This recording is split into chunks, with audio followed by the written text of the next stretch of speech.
جيته قبل الحادث نفس يوم الحادث بالليل الساعة 12:05 تقريبا 12:10.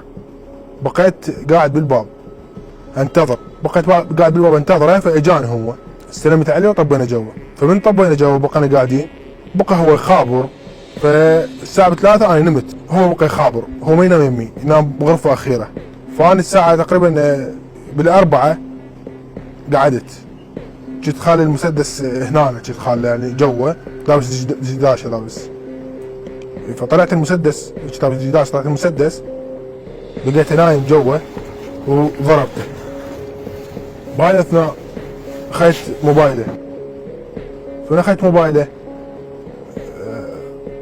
اخذت موبايله وخابرت ولد كردي. نزلت اخذت السيارة مالتي، من طلعت بعدين خابرت ولد كردي بيناتهم حساب، وهذا الحساب شدوا 80. كانت نيتي من اريد كتله اخذ الشدوا 80 الحواله من الكردي.